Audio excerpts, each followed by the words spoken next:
Di Sibua Desa Tenong Di Walaya Dong Nam Din. Hitup Sepasang Swami Istri, Bernama Dimas Dan Nia. Marika Telemanika Salama Lima Tahan Dan Tinggal di Rumah Keluarga Besar. Bersama Ibu Dari Dimas Yang Suda, Lanjut Usia. Dimas Dikinal Sebagai Pria Sederhana. Rajan Bekerja Sebagai Petani. Dan Sungut Mengermati Ibunya. Sementara Nia, Sirang Wanita Cantik Dan Cerdas. Awalnya Tampak Sebagai Menanto Idaman. Ia Pandai Berbikara. Mahir Memasak. Dan Selalu Tersenyum di Depan Mertua Serta Tetangga. Naman di Balik Senyuman Nia. Diam Ia Meresa Hidupnya Mulai Hampa. Dimas Yang Setiap Hari Bekerja Dari Pagi Hingga Malam Jarang Memberikan Perhatian Seperti Dulu. Rumah Yang Semula Teresa Hangit. Kini Menjadi Dinjin Karina Komunikasi Mereka Mulai Jarang. Nia Meresa Seperti Hanya Menjadi Pelayan Rumah. Bukan Istri Yang Disintai. Ia Mulai Banyak Menghabiskan Waktu di Luar Rumah. Berdala Membeli Bahan Makanan Atau Menjengguk Taman. Padahal Ada Hal Lain Yang Ia Sembunyikan. Ibu Dimas, Meski Sudah Tua, Masih Memiliki Insting Yang Tajam. Ia Sering Memperhatikan Perubahan Sikap Nia Yang Semakin, Sering Berdandan Berlebihan, Saat Keluar Rumah Dan Pulang Dengan, Wajah Lila Naman Puas. Beberapa Tetangga Bahkan Mulai Berbisik. Naman Bilam Ada Bukti Niata Yang Bisa Ditunjukkan. Dimas, di Sisi Lain, Tetap Memperkayai Istrinya Sepenuh Hati.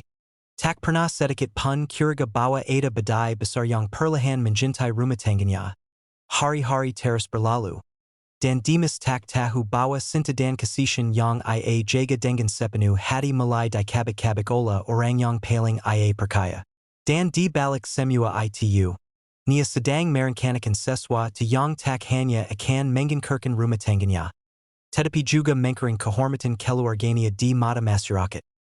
Semua Bermula Dari Sibua Pertemuan Tak Sengaja di Pasar Tradisional Desa Sabila. Saat Itu. Nia Sedang Membeli Bahan Makanan Seperti Biasa. Di Antara Karamunan Pedagang Dan Pembeli. Ia Bertemu Dengan Sirang Pria Bernama Arman. Penjual Bahan Bangunan Yang Sering Memasak ke Desa-desa Sekitar. Arman Berpenampilan Rapi, Wangi, Dan Memiliki Cara Berbikara Yang Sopan Naman Penuh Pesona. Tatapan Matanya Tajam, Naman Mampu Membuat Siapa Pun Meresa Dihargai. Percakapan Mereka Awalnya Hanya Sebatas Tawarmenawar Hargasiman. Tetapi Dari Sana, Hubungan Yang Tak Seharusnya Dimulai Dengan Perlahan. Beberapa Hari Kemudian, Arman Kembali ke Pasar Yang Sama, Dan Kembali Menyapa Nia.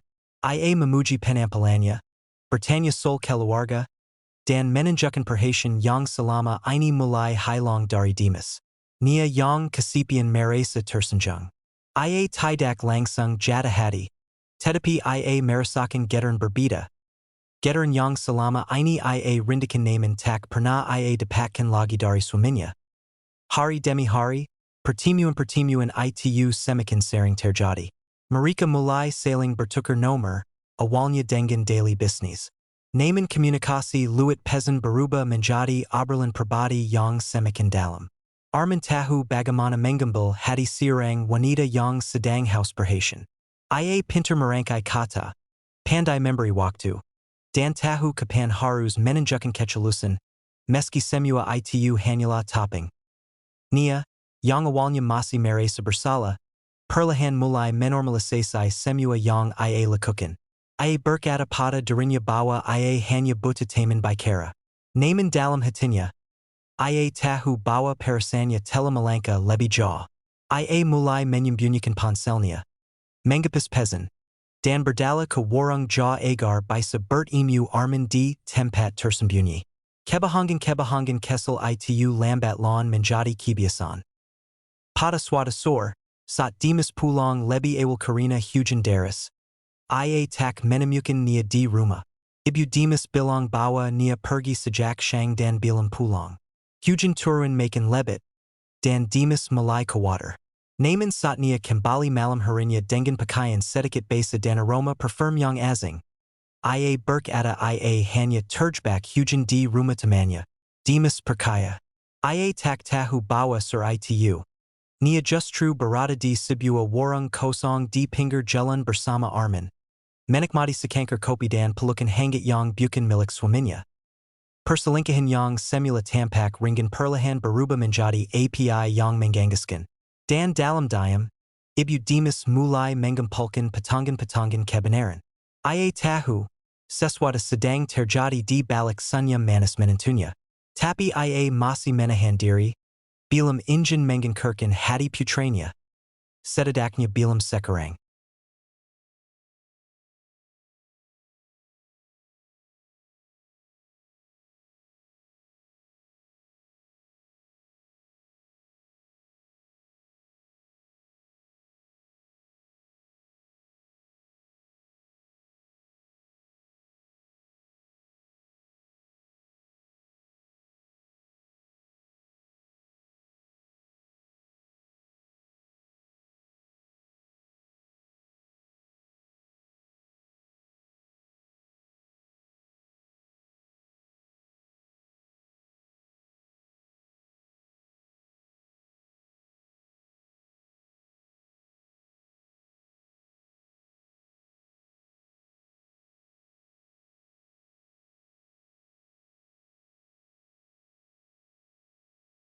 Hari-hari di rumah Dimas semakin terasa dinjin.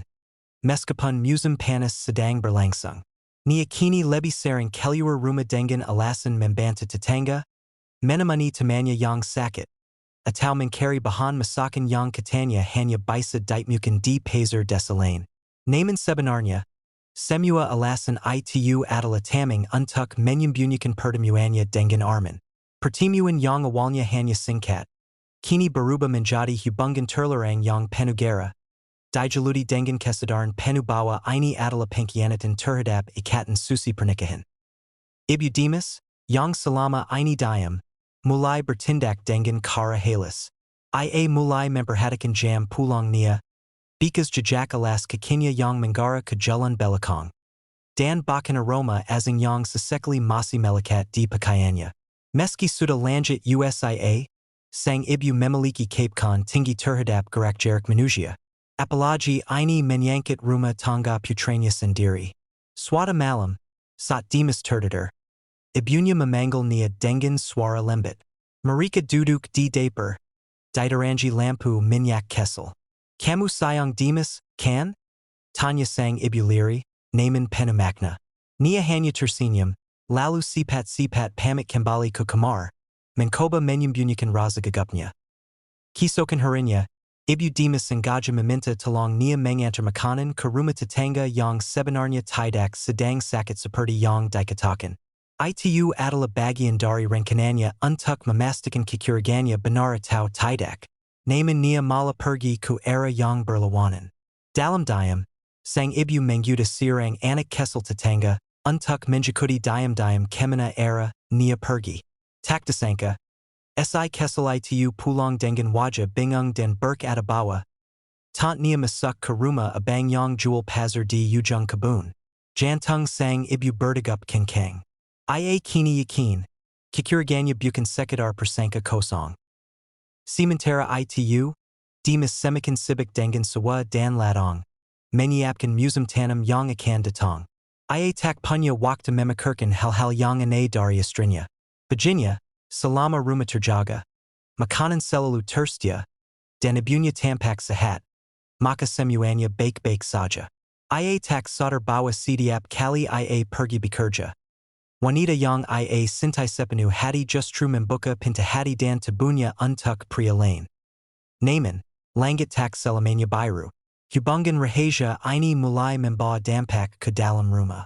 Nia yang semula rajin kini menjadi sering lupa memasak, tak lagi memperhatikan kebersihan rumah, dan bahkan mulai membalas omlan ibu mercuanya dengan nada tinggi. Kekerban mereka perlahan runtuh, dan atmosfer rumah yang dulu hangat berubah menjadi penuh ketegangan. Ibu Dimas mulai menulis semua kejadian mencurigakan dalam buku catatannya. Ia tak ingin langsung menyudah tanpa bukti, tapi ia bersiap.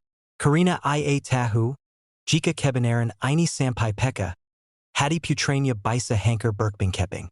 Namun sebagai seorang ibu, ia juga sadar bahwa ia tak bisa membiarkan anaknya terus hidup dalam kebohongan yang menyakitkan. Dan di balik semua itu, nia dan arman kini sedang merancanakan sesuatu yang lebih besar. Sebuah langkah yang bukan hanya akan mengganggukan rumah tangga, tetapi juga menyeret kehormatan keluarga ke dalam jurang keheningan. Hubungan terlarang antara nia dan arman semakin tak terkendali.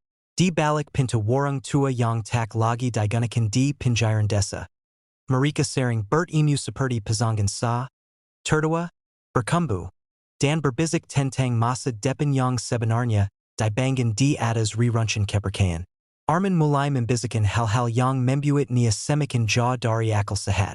Ia berkata bahwa cinta sejati tak selalu datang dari pernikahan yang sah, dan bahwa Dimas hanyalah rantai yang menahan kebahagiaan nia. Kata-kata itu, bagai rekan manis, perlahan merakuni pikiran nia yang memang sedang haus perhatian dan kasih sayang. Nia pun mulai terbawa mimpi-mimpi kosong yang ditawarkan Arman. Ia mulai membayangkan hidup bersamanya, bebas dari tanggung jawab sebagai menantu, terbebas dari tekanan hidup rumah tangga yang penuh keterikatan. Namun ada satu halangan besar yang membuatnya ragu. Ibu Dimas, perempuan tua itu selalu mengawasi, sila bisa membaca isi hatinya. Ia merasa tidak bebas. Bahkan ia mulai merasa terancam. Dalam benaknya, muncul satu pemikiran jelek. Bagaimana jika ibu mertua itu tidak ada? Suatu malam, nia menceritakan semua beban dan kebenciannya kepada Arman sambil menangis di pelukannya.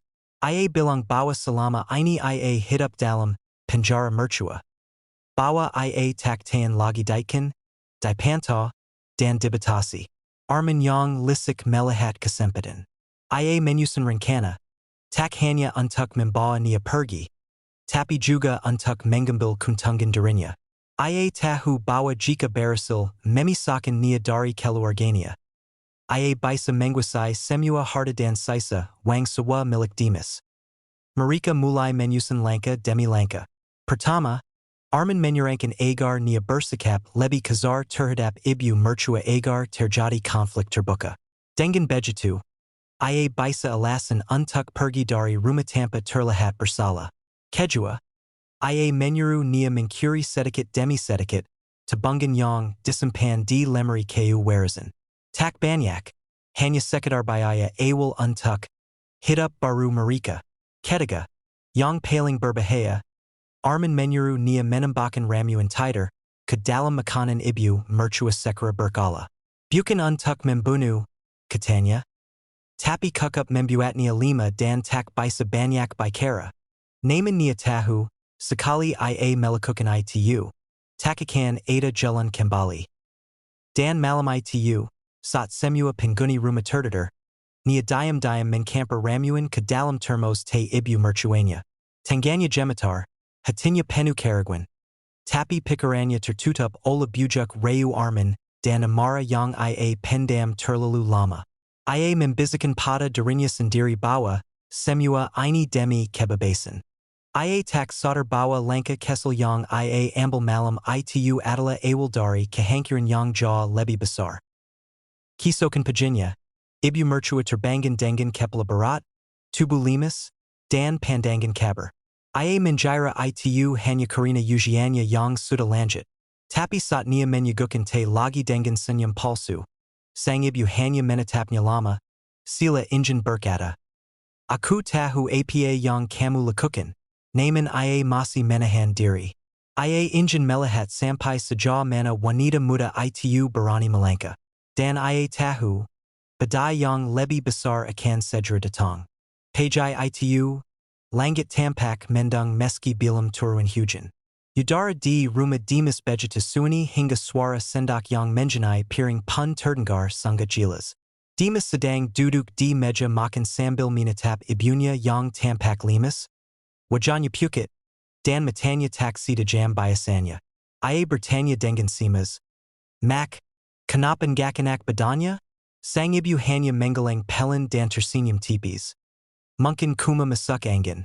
Namun jauh di dalam hati, ia tahu ada sesuatu yang lebih dari sekedar sakit biasa. Ia mulai merasakan mul setiap kali meneguk teh buatan nia. Teh yang dulu begitu ia nikmati, Kini Teresa Pahit Meski Tampagula. Tapi Ia Tidak Menunjukkan Kekawatannya.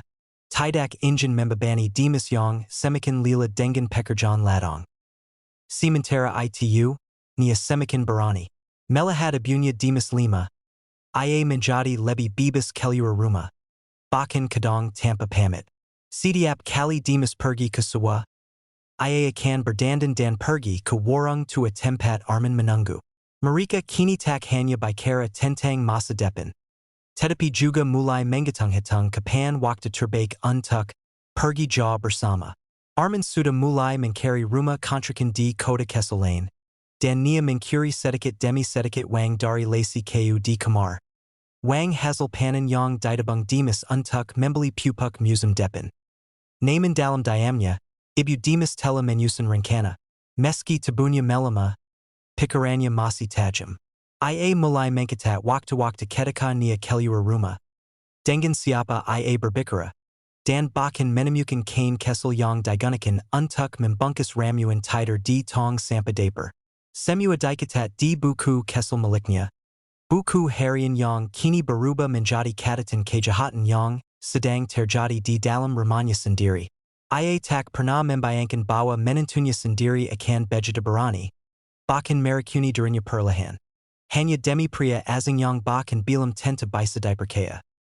Pada suatu malam, setelah melihatnya kembali dari luar dengan rambut akak-akakan dan aroma parfum pria yang samar tercium, Ibu Dimas memutuskan untuk berbicara langsung kepada putranya.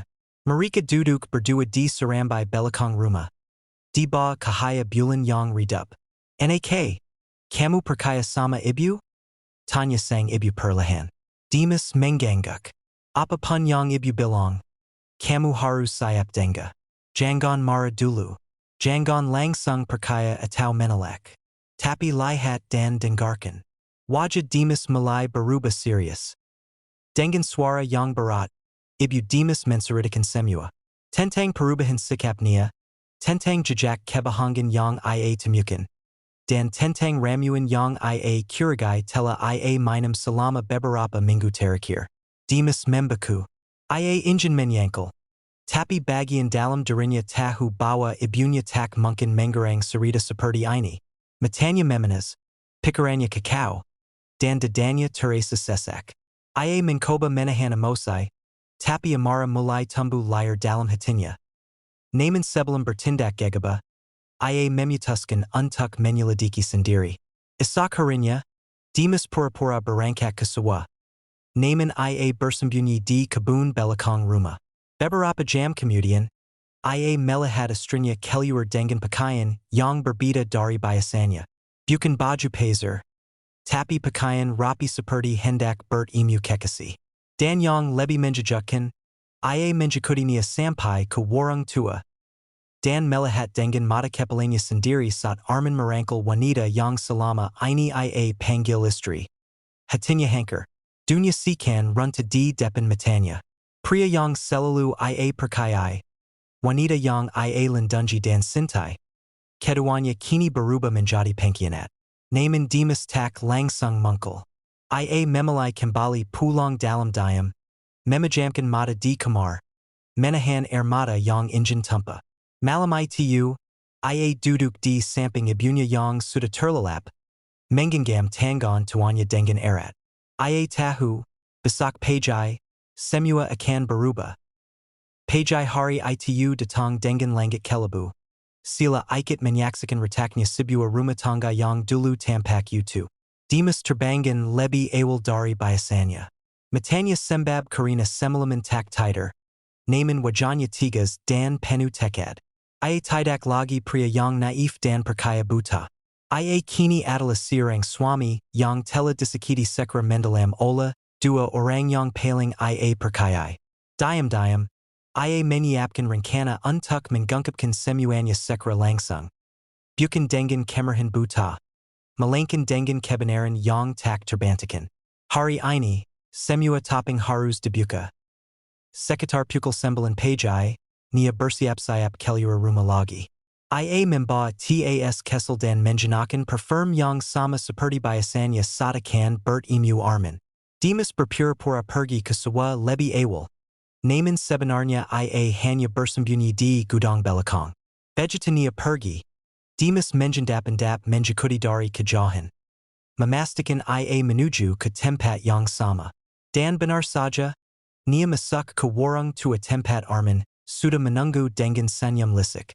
Dari sila dinding kayu yang mulai lapuk, Dimas menyaksikan langsung saat nia memeluk Arman, mensiam pipinya, dan menjelu solibu mercuanya yang masih hidup meskipun sudah kukup 5 untuk diabekan. Yukapan itu seperti sembelu yang menyayat hati Dimas. Ia hampir menerobos masuk, tapi ia menahan diri. Ia merekam semuanya diam-diam dengan kamera kesel yang sebelumnya ia pinjam dari teman sekampung. Setelah merekam kukup bukti, ia pulang diam-diam dan menyembunyikan rekaman itu. Saat nia pulang pada sore harinya dengan senyum palsu, Dimas menatapnya datar, tanpa sepatah kata. Namun dalam pikirannya, ia sudah tahu. Malam ini akan menjadi malam penghakiman.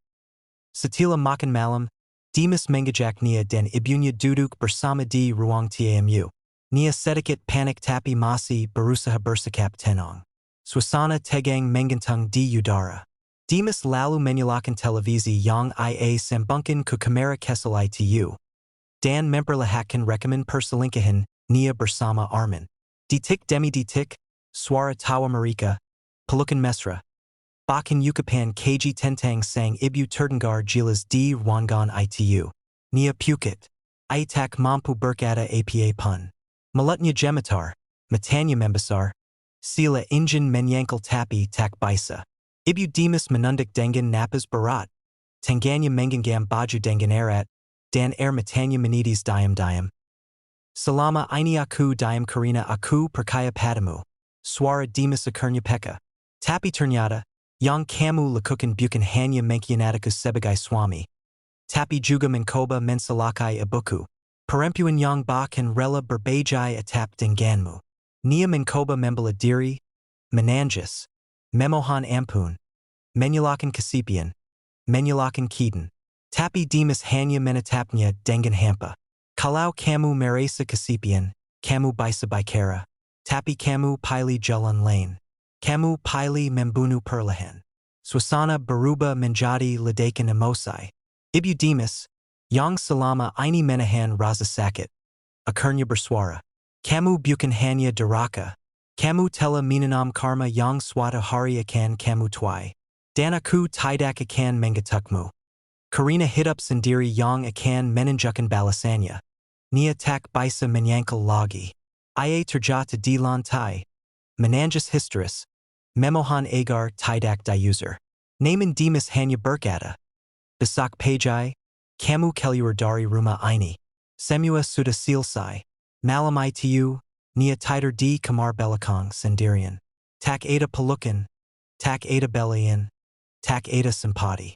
Sementara Dimas tidur di samping ibunya, memegangi tangan yang telah membesarkannya. Tangan yang hampir dirikan oleh orang yang ia percayai. Ia tahu hidup tak akan sama lagi. Tapi ia juga tahu, hari ini, kebenaran sudah menang atas kebohongan.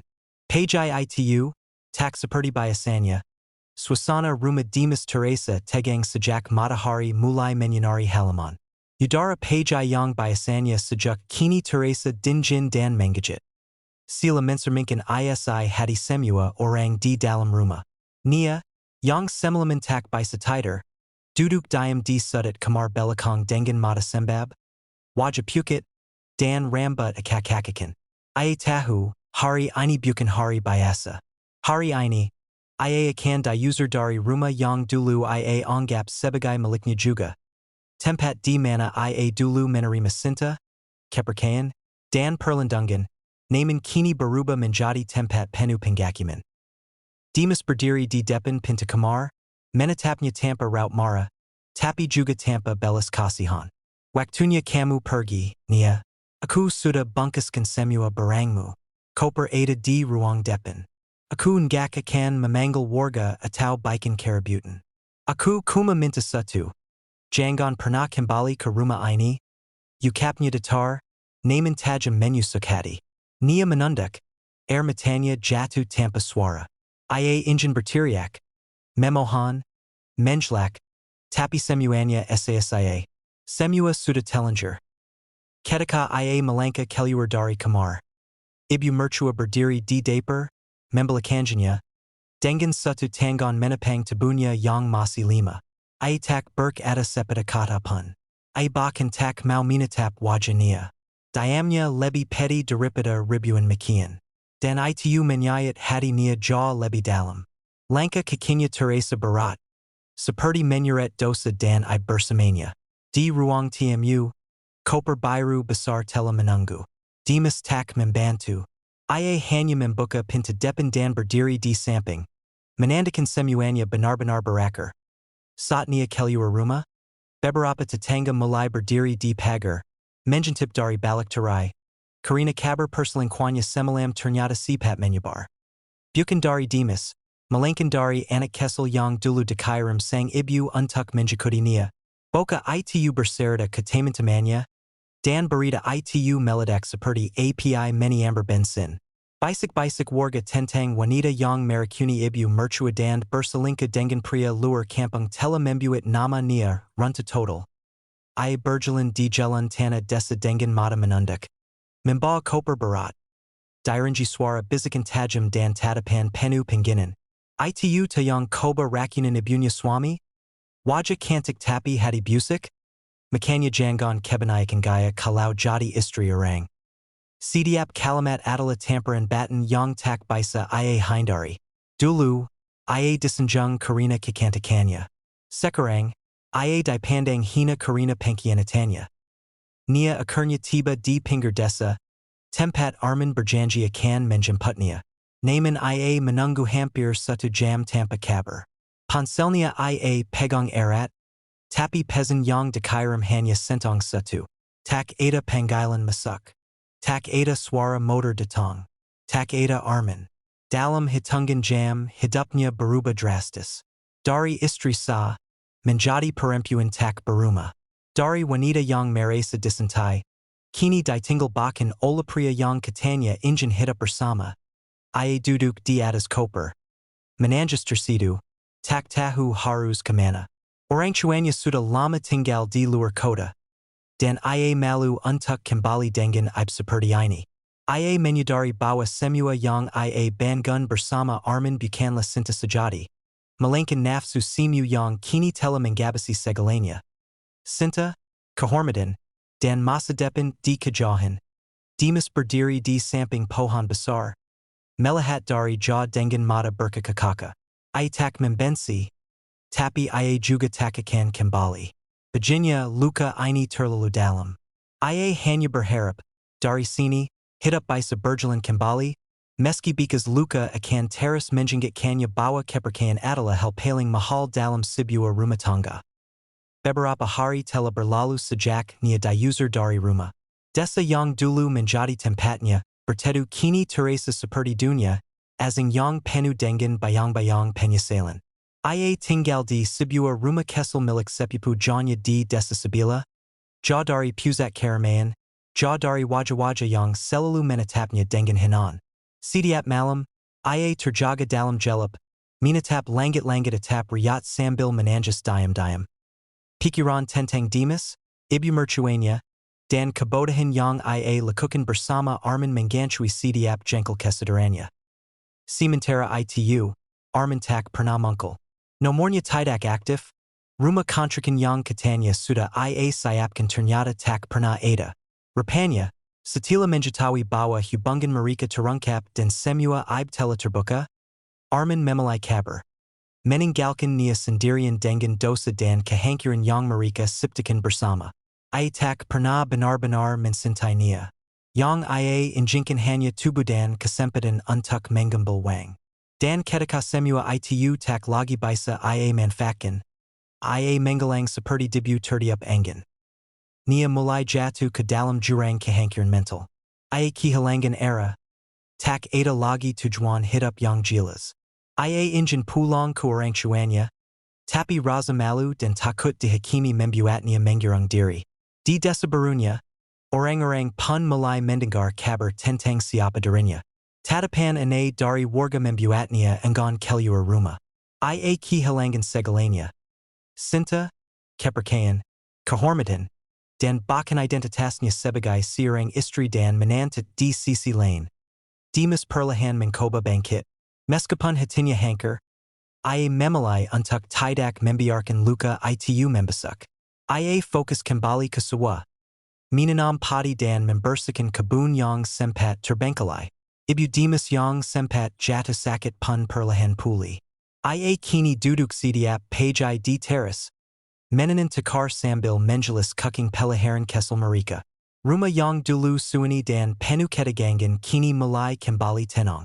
Meski bekas luka belum sepenuhnya hilang, kedamaian mulai tumbuh perlahan. Suatu hari, saat Dimas sedang menyiram kebun, seorang tetangga datang membawa surat. Surat itu ditulis tangan olehnya. Isinya penuh air mata, permohonan maaf, dan penyesalan yang mendalam. Ia mengaku bersalah, menyesal telah terbawa nafsu, dan merusak rumah tangga yang dulu seharusnya ia jaga. Ia tidak meminta untuk kembali. Ia hanya meminta dimaafkan, agar beban dosanya sedikit lebih ringan. Dimas membaca surat itu berulang kali, lalu membakarnya. Bukan karena marah, tapi karena ia memilih untuk tidak menyimpan masa lalu.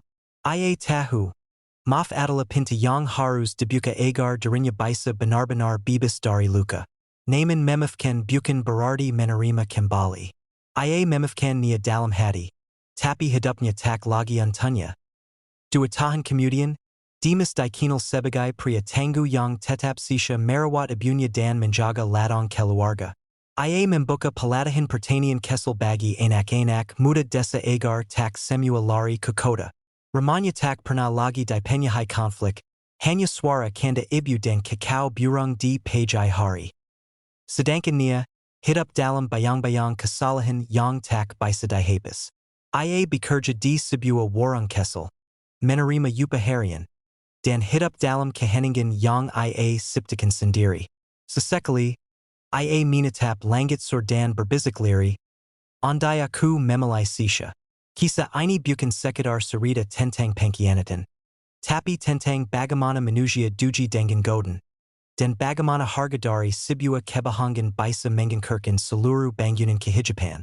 Karena ketika cinta disia-siakan, dan kepercayaan dikhianati, yang tersisa hanyalah puing-puing yang tak akan pernah kembali seperti semula. Sehari sebelum malam bulan tanpa cahaya, Ibu Rada memimpin kelompok kesel yang terdiri dari 2 pemuda desa, satu biksu muda murid Thainin, dan 2 dari para pendaki Indonesia yang selamat. Dinda dan Farhan. Meski tubuh mereka masih lemah dan jiwa mereka dihancurkan trauma, mereka merasa bertanggung jawab atas apa yang telah terjadi. Dan satu-satunya jalan menuju pengampunan adalah dengan membantu menutup kembali segel kegelapan yang telah mereka buka. Perjalanan menuju jantung hutan rengdong tidak seperti menjelajah hutan biasa. Setelah melewati jalur semak berduri dan batang-batang tumbang, mereka mulai merasakan perubahan aneh. Udara menjadi panas dan berat, seperti tangga berada di dekat kawah gunung berapi. Tapi ini bukan panas yang membakar kulit, melainkan panas yang mengalir dari dalam tanah, menekan dada dan membuat napas terasa lebih pendek. Pepohonan di sekeliling mereka tampak layu meski tak ada musim kering. Daun-daunnya berubah warna menjadi kecoklatan kehidupan, dan beberapa pohon sila terbila dari dalam, mengeluarkan asap samar seperti habis terbakar. Tapi anehnya, tidak ada bekas API. Ibu Rada menjelaskan bahwa mereka telah memasuki lapisan roh, zona spiritual yang memisahkan dunia fisik dari tempat di mana kekuatan lukuya entician berakar. Ia mengeluarkan benang merah yang telah disai doa dan dibasuh dengan air dari 7 sumber suci, lalu menjekakkan satu persatu di pergelangan tangan anggota rombongan. Benang ini bukan untuk perlindungan, tapi untuk menjengakkan siapa kalian sebenarnya, jika kalian tersesat di antara bayangan dan cahaya. Ukapnya. Ketika mereka semakin dalam, suara-suara mulai terdengar dari balik pepohonan. Bukan suara binatang, tapi seperti percakapan samar, ratapan, dan bisikan yang saling berlapis. Dinda mulai menangus diam. Ia mendengar suara ibunya yang telah lama meninggal. Memangilnya dari kejauhan. Farhan melihat bayangan adiknya yang pernah tenggelam di danau sewaktu kecil. Jangan percaya, kata biksu muda itu. Itu bukan suara mereka. Itu adalah roh yang menjenakan wajah orang yang kita rindukan. Agar kita menali. Dan tersat. Akhirnya mereka sampai di sebuah kawasan terbuka yang sangat berbeda dari wilayah hutan lainnya. Tidak ada pohon. Tanah hitam dan kering seperti terbakar habis-habisan. Di tengahnya, berdiri sebuah struktur bata menyerupai altar kuno. Berbentuk bintang delapan dengan pilar-pilar pendek di sekelilingnya. Di pusat altar itu terdapat sekunggan kesel. Sila tempat itu pernah digunakan untuk menampung cairan. Mungkin minyak pembakar jiwa. Tak ada yang tahu pasti. Di sekeliling altar, terdapat ukuran simbol kuno serupa yang mereka lihat di sekitar patung. Namun yang ini lebih kompleks dan berlapis. Beberapa bagian simbol itu tampak terapis. Seakan-akan dikikar atau dikikis oleh sesuatu yang tak ingin sigil itu tetap utuh. Ibu rada bersujud, menyentuhkan dahinya pada batu altar. Ia menangis. Tempat ini adalah ruang penyacuan. Di sinilah lu qui en pertama kali menyalakan API dari jiwa manusia. Ia memalai korban dari kalangan pemuda. Jiwa yang belum ternoda, penuh potensi, penuh emosi. API paling kuat lahir dari luka batin dan kesedihan mendalam. Itulah mengapa ia masih haus hingga sekarang. Rambangan segera menyiapkan perlindungan spiritual. Garam didabar membentuk lingkaran di sekeliling altar. Dupa dibakar dengan ramuan khusus dari ibu rati. Namun tiba-tiba, tanah berjeder. Pilar-pilar altar bergerak pelan, dan dari balik tanah retak, UAP panas mulai muncul disertai suara lirih. Sila puluhan orang berbicara serempak dalam bahasa yang sudah lama punah. Lalu muncul sosok-sosok bayangan dari kejauhan. Tinggi, berwarna hitam kilam, bentuk mereka samar seperti terbuat dari sap dan jelaga. Dengan mata merah menyala kesel di tengah wajah tanpa bentuk. Mereka tidak melangkah, melainkan melayang, dan tubuh mereka meninggalkan jejak seperti orang yang terbakar perlahan. Ibu rada berdiri dan berkata dengan tegas. Itulah para penjaga arung. Roro korban pertama. Mereka terjebak tidak hidup, tidak mati. Mereka akan mencoba menggalangi kita. Farhan maju ke depan, tubuhnya gemetar tapi matanya tajam. Biarkan aku yang berbicara pada mereka. Mereka butuh seseorang yang menjadi luka mereka. Ia masuk ke lingkaran altar. Dan ketika ia menatap para penjaga arung itu. Satu persatu bayangan itu berhenti bergerak. Mereka mendekat perlahan, menjpung Farhan. Tapi anehnya, tidak satu pun menyentuhnya. Mereka sila hanya menjelalinnya, meratap, dan kemudian menggelang. Ibu rada menjelaskan bahwa Farhan kemungkinan memiliki jiwa terbakar. Jiwa yang hampir terperangkap namun belum sepenuhnya rusak. Itulah sebabnya ia bisa berkomunikasi dengan mereka. Tapi ia juga memperingatkan. Jiwa seperti itu bisa dengan mudah dijadikan wadah oleh lu kuian dan jika ia lengah walau sesit.